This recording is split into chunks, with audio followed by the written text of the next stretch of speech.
So what do you do with that criticism? Are you listening to it? Are you taking some of it? Are you throwing it all out? No, you take some of it, you listen to it. You have to listen to what's going on out there. The beauty of social media is through almost instant gratification, you can see what people react to, what they don't react to.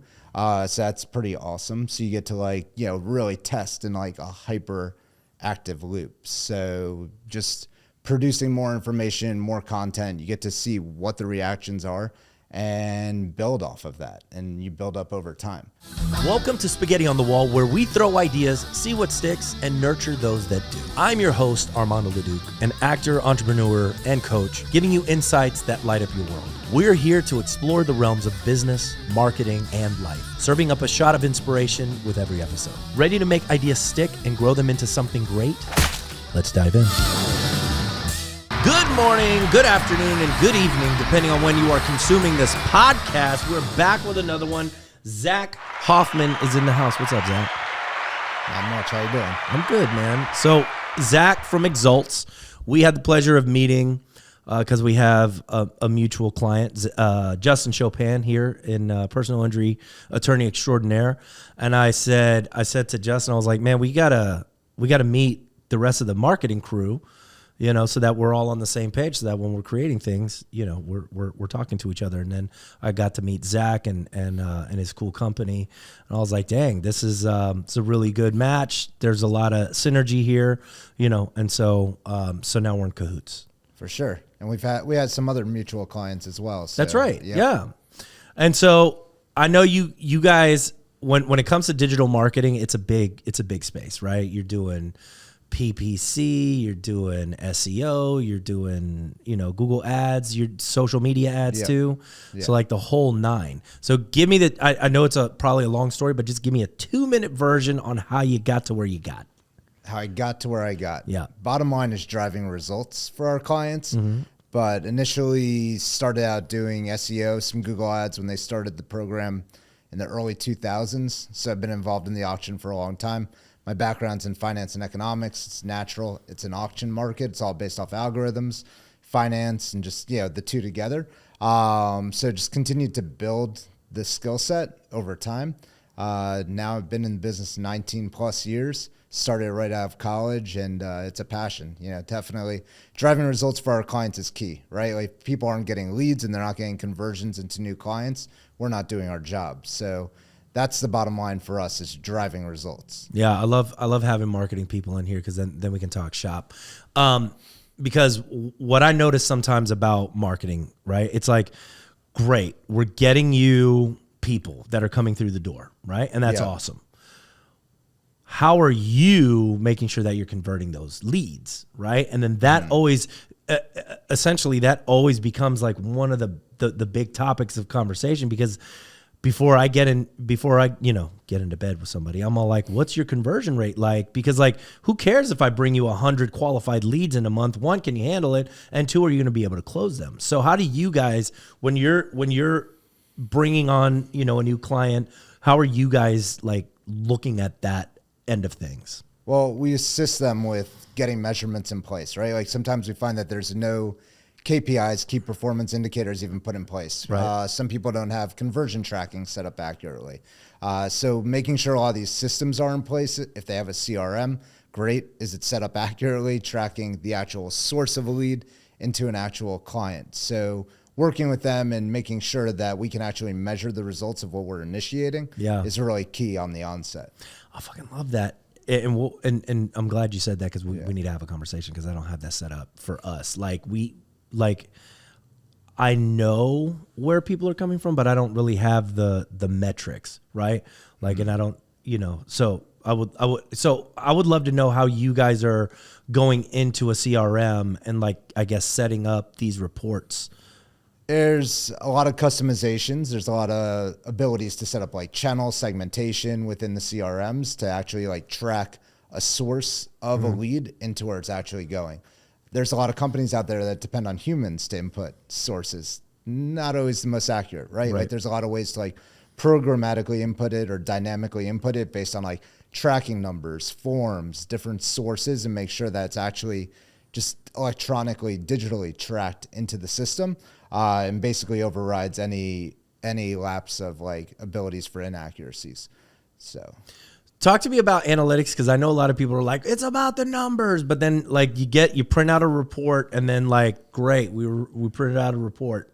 You know what I mean? Like, but nobody does anything with these reports sometimes, right? Yeah. So how are you guys implementing these reports and, you know, and making it part of the workflow? Well, you know, there's a lot of people that come to us or like request like, what's your dashboard look like? Or can I get a dashboard? It's like, well, we report what our clients need to see to make their business move. Like they want to see where their customers are coming from, how they're getting the leads that actually convert, and yeah, what it's costing at the end of the day. Those are like, it's 3 simple factors, right? So you can build all these analytical dashboards, data systems, like make all these pretty things. And at the end of the day, if you don't get new clients, who cares, right? Exactly. So we really drill into what matters. And if we can't get to those numbers, if like at the end of the day, I own and operate an agency. We have a number of employees, but at the end of the day, I'm personally accountable. I take a lot of pride in our work and like what our agency delivers. Yeah. So if I, as like the owner, can't see or even be transparent with the end client and be like, hey, these are the results we're driving and this is how, there's a problem, right? So it's really getting to, you know, the meat and potatoes of like what's actually driving the conversions. And I think, so how are you advising some of your clients on like shiny object syndrome? Because like when it comes to digital marketing, there's like so much you can do. There's a lot of shiny objects out there. At the end of the day, there's been one Google over a period of time. There's been a MySpace, it's come and gone. There's been a Facebook, almost died of them by Instagram. So there's a lot of trends. There's a lot of things that like keep coming, keep going. But at the end of the day, there's a lot of socio-demographics that are like on different mediums, right? Like they're not all on Google, but there's this safe chance that like 70 to 80% of people, if they're searching, they're going to Google to make a search. Now you have ChatGPT out there. You also have Bing, MSN, which is, you know, regaining market share. Is it? Yeah, it's a bit. And they also have specific demographics that tend to like go there. It depends on who has the cell phone deals. It depends on what's defaulting on your browser. There's a lot of factors that play into it. But there's always people that are like kind of like coming back into the market. But at the end of the day, like I'm a Google first kind of guy. It's just a lot of people are like, oh, I'm going to do this, I'm going to do that. I'm like, okay, cool. Like, do you want clients or do you want to just like do something to do something? If you want to do something to like produce entertainment or just get like media and content out there, great. But if you're not utilizing the, you know, the king in the room, gorilla, the elephant in today's market, let me say 2024, you know, Google, if you're not driving through their search market as well as their remarketing and everything that they have to offer. And then Facebook and Instagram, they have a really powerful remarketing platform as well.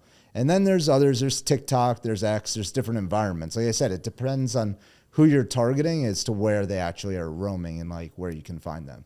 Yeah. And you work with a lot of personal injury attorneys, and that's such an interesting market opposed to like more markets because it's such a reactive business. Like nobody's seeking out a personal injury attorney until they're hurt, right? And it's like, and you better be right there when they need you, you know? And how do you make that happen, you know? And that's, well, you know what? I'm going to ask you. So how do you, as a personal injury attorney, stay top of mind with people so that when the shit hits the fan, you're the person that they think about? Well, there's a lot of dynamics to it, right? Because, yeah, I've spoken to numerous ones out there, numerous COOs, you know, marketing directors at different firms.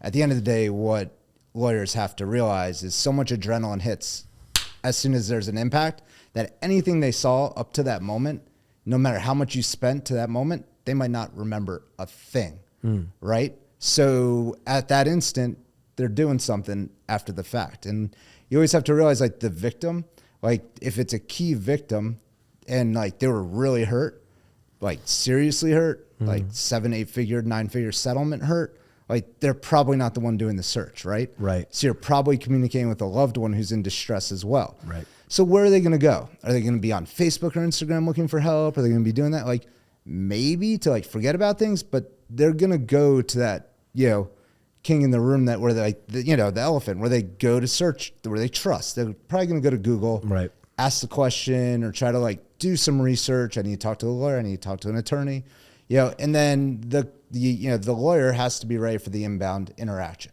They have to either have, their phone ringing directly, the ability to take SMS, have a call center set up if it's off hours. It's just a lot of factors that play into it. We could drive leads for 10 different lawyers and attorneys. They're not all going to convert at the same rate. I could tell you some are really better than others at end conversion too. So, we have to be there and consult on the funnel as well. If we hear that calls are being miscued or they're not reacting and responding at certain times during the day, we need to coach them through that, because you can spend almost infinite amounts in a lot of markets via Google ads. You have to know what to do, like day parting, or when to actually run your ads. If your ads should be running Monday through Friday, 8 a.m. to 5 p.m., because that's when your intake's ready to go. That's when you spend 90% of your budget. Not this random hour when, I might see a conversion. Yeah. But the reality is being top of mind. Also, social media is really key too, because people trust the different social media funnels like Facebook, Instagram, TikTok, X. They go to that for that gut check, that reassurance. So I tell clients, prospects, look, if you leave your social media dormant, somebody might have posted. Some people haven't posted in years, literally, or even if it's a couple weeks or a couple months, somebody might look at it and be like, well, are they operational? Exactly. What's going on there? Yeah. And it also builds this human interaction. You can go to Google, you can make a phone call, you can do all this, but sometimes you want to read and interact, or just kind of watch a video of somebody that you're supposed to be able to trust. There's a lot of people that have come up in the past 2 to 3 years that have just been purely social media influencers. The only funnel they're driving is through Instagram, Facebook, and these different mediums. And they've built, significant businesses as a persona. And it's very interesting that people are able to do that outside of main media these days. Yeah. Because it used to be the only way you were ever going to get a big hit was you got to get on the late night show. You got to be on NBC, ABC, CBS, Fox. You got to get your big break. Yeah. Right? The reality is your big break can happen at any time. At any time. Mm-hmm. Armando could take off. I was on his podcast, and all of a sudden, it's true. Riding the coattails. Look, Hawk Tua.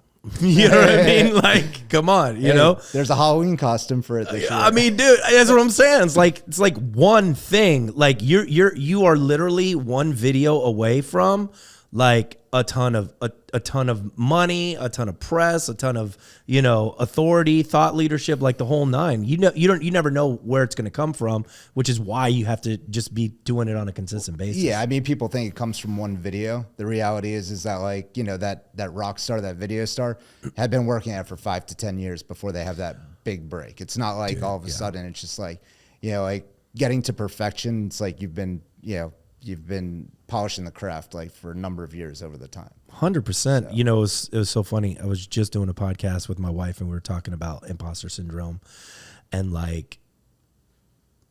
kind of stepping into your own, and then finally being okay with that person that you want to be, and that everybody also perceives you to be, right? Yeah. For instance, if I'm all right, you're going to be the pitcher for the Marlins, right?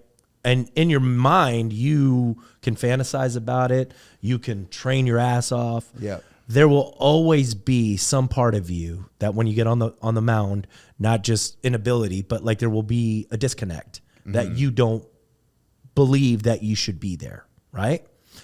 In some aspect. Yeah. Right? You might have raw talent. You know what I mean? But somebody that has worked their ass off since they were in Little League. Yeah. And they've busted their ass and busted their ass and busted their ass, and they've gone through failure and obstacles and surgeries and blah, blah, blah. You know what I mean? And then they finally get to the major leagues. They feel like they deserve to be there. There's no imposter syndrome. They're like, dude, I've done it, right? Into the ground. Yeah. And so, so people like you that have these marketing agencies that's been around for a while have the scars, right? To prove why they should be in the room and why people should trust them, which I think goes back to the conversation of why it's so important to be creating content on a regular basis and putting yourself out there, is because you then people understand, oh yeah, it's the social proof that this guy is who he says he is. Yeah. He's also living the talk. I trust him. I'm going to do business with him. Yeah. I mean, also as humans, we're a wealth of knowledge, experience, and the content and information that we digest personally. That's what crafts us and makes us who we are today. Right. And then also like you're going to resonate with a whole different audience than I may resonate with, or, you know, and so like people are going to be like, yo, I like this guy, Zach. Are you Jewish? Yeah. Yeah.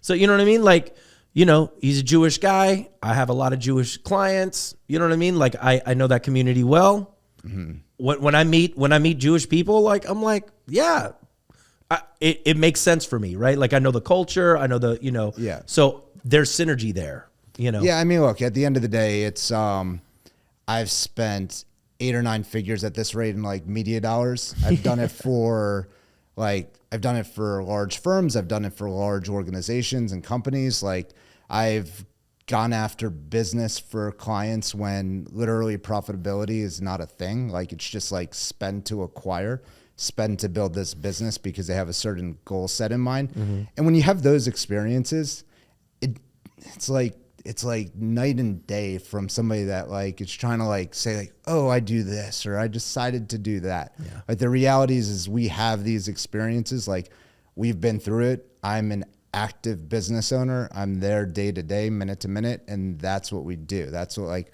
we craft results for our clients. And that's just key and critical for what we're doing. Yeah, no, it makes sense. So talk to me about like how your personal life, and I you know, I really, I'm not going to say I hate the term work-life balance. Yeah. I just don't necessarily believe that, I guess in that term, right? Like work-life balance, because everything for me like sort of weaves in and out of your life, right? Like my personal side and relationship and wife and child directly affects my business. My business directly affects these relationships. It's not compartmentalized. You know what I mean? So how are you sort of weaving those things in and out of your life and you living this life that you have? Well, you supposedly, okay. So there is work-life balance, right? Like everybody has to have non-negotiables of like things that you do. Like I am the head coach of my son's baseball team. Right. Like I will be there for the kids. Like that's a non-negotiable unless I'm like out of town. But like when the playoffs happen, I will be there all the time. Like if I have to travel for something, like better be a damn good reason, because there's no reason that I would miss that. Right. Marlins home games. Like I get 20 games a year. Non-negotiable thing for me. Like probably miss like 2 to 3 a year. Or like, you know, if somebody's going to utilize my tickets, which I took you to, right? Like I have to know that they're going to be utilizing those tickets if they want to get them. Like I'm not just giving them into the air. Sure. Yeah. Spending time with my wife, you know, making sure, and like my kids and like the weekends, you know, like these days I take a lot of weekends off. And the reality is you come back that much stronger to work on Monday. Mm-hmm. You know, always thought like, oh, you put in like a couple hours on Saturday and Sunday, or like 2 to 3 hours. Like, yeah, there's a book out there. I haven't personally read it, but it's called The Sabbath. And it's about like, you know, there's the religious sect in my culture takes off from Friday sundown till Saturday, basically the end of the day as well. Right. And it's amazing how they do that. And then they also take off a lot of other days of the year, but they have this break, and it's really great for our minds, like to have the ability to do it. It gives that human, that creative energy and that intuition. If you look at a lot of like the greats, like the Henry Fords of the world, and like all these, like they took vacations with their cronies. It's, you know, fact, it's history. You know, they all took time for themselves to go meet with people, take time off from their craft, go do other things, have hobbies and interests, and then come back to their work. So yeah, work-life balance, it's creating these non-negotiables of things that like you experience. And I have a 5-year-old and a 7-year-old at this point in my life, and it's totally different than my mindset, you know, a number of years ago, because mindset starts to become everything too. And you start to learn that over time. It's, as you get older, you just learn things. Yeah, you definitely do. I was at this, so I'm a member of this organization called the Visionary Forum. It's just visionaries from across the country. I'll introduce you. Actually, we're going to be in Fort Lauderdale in March, but it's more of this mastermind that's not, it's business focused, but it's also more on the woo end of things, right? Like it's not necessarily religious, but it's a spiritual, like, kind of experience at times. And they brought this guy, Steve Young, in, who like started talking about life in terms of harmony. And like he's trying to completely not have definitions for anything. Okay. He's like on a whole nother level. But one of the things that he said that I thought was really cool is that he's like, that life is like this symphony, right? Mm-hmm. And parts of your life are playing this symphony together, right? Like your work might be the percussion, and then your spiritual life is the brass, and your home life is the woodwinds, and you know what I mean? And it's all harmonic, right? And when we're not in harmony, that's when there's dissonance, right? Mm-hmm. And how things like sort of weave together in a way where it all gets played, right? And it's the orchestra of your life, right? Which I thought was really cool. But yeah, to your point, taking time off, I meant like when I hear the work-life balance, to me, it feels very structured in that way. But like, to your point, like you might do 20, you're going to do 20 Marlins games, but like 2 or 3 of them might not make it because you're in that mode, right? Like you're in, like, there's moments in the business where it's like, I may have to work like 2 straight weeks, but then I also might have like a 4 to 6 weeks of like, just like this like lull period. You know what I mean? I wouldn't say I ever like go through that. I always operate with like a mentality of like needing to like develop and grow. Yeah. So I don't really, and even when I go on a vacation, you can't turn off. I can't. After 2 to 3 days, I mean, I was in Malibu, California, the most gorgeous place basically in America, like literally staying on the ocean. And after like 3 days, I had to check my email. I was just like, and I had to just like check in. And it was just because I just wanted to. It's like, like I said, like that's my sport. That's my passion and that's like part of my expression. Work is like, totally like what I do for a career is part of my expression of myself. And there's no shame in that. There was a book called Driven by Dr. Doug Brackman. And it was one of those books that I finally felt like for driven entrepreneurs like ourselves, it was like not a shameful thing to feel driven, and that was okay to be driven, right? Because not everybody is driven this way, which hallelujah, you know what I mean? Like who needs a world full of personality types like ourselves, you know what I mean? But it is personality types like ourselves that like really like drive things forward, you know what I mean? Because like we are so obsessed about like growth and and what we can do and ideas and moving things. But it really was a good, just finally a book that I was just like, they're talking to me. I don't have to feel shame in this, because I did for a long time.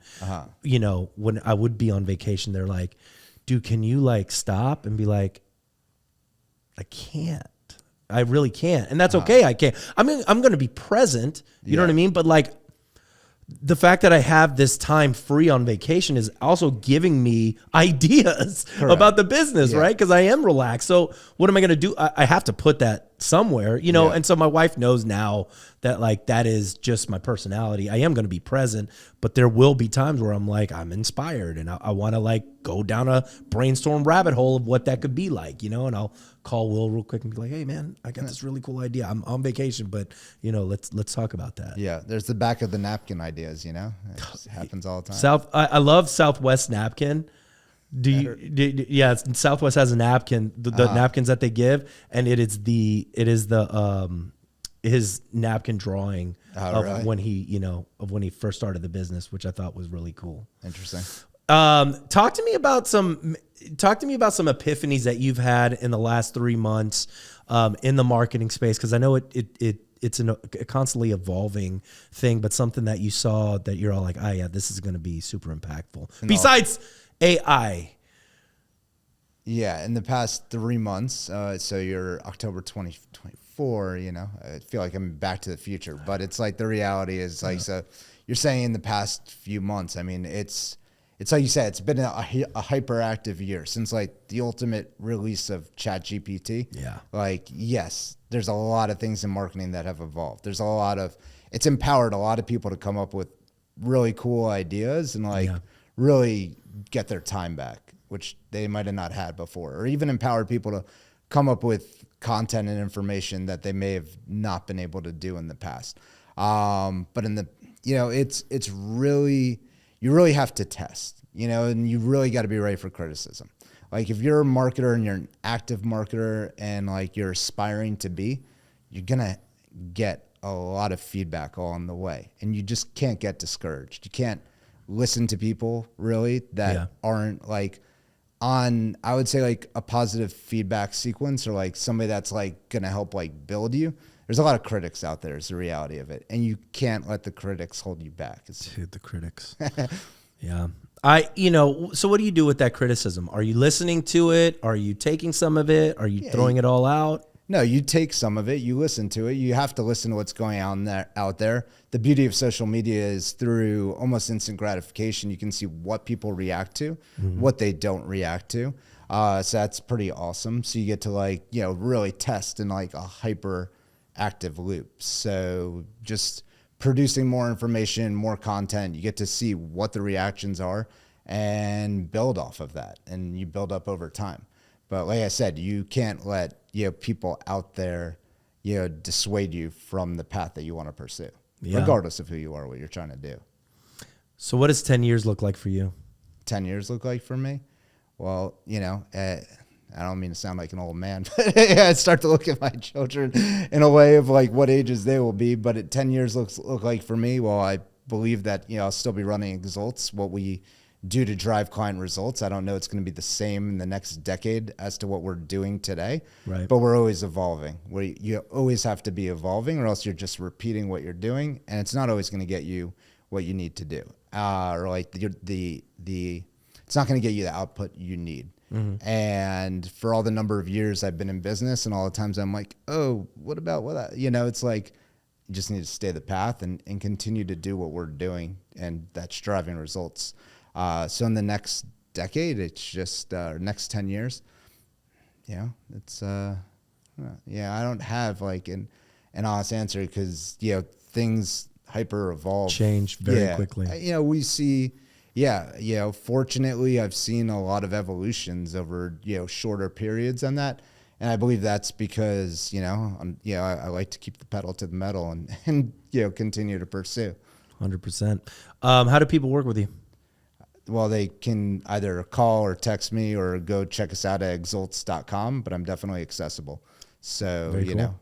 But definitely my name is Zach Hoffman, the owner of Exalts, and I've been the CEO founder now for going on 19 years. So, continue to polish the craft, and, that's my sport. Congratulations, man. Thank you. Thanks for being on. Appreciate you. Yeah. If you guys are looking for, digital marketing, I know that there's just so many of you guys out there, but good ones are very hard to come by. Mm-hmm. And this guy knows what he's talking about. So Zach Hoffman, everybody, check him out. Can definitely help your business. Appreciate it. We look forward to a lot of relationship building here and networking referrals. For sure. And that was Spaghetti on the Wall, brought to you by Leduc Entertainment. For all of your video production needs, podcast, video business cards, we got you. Keep listening, keep watching, and we'll see y'all next time.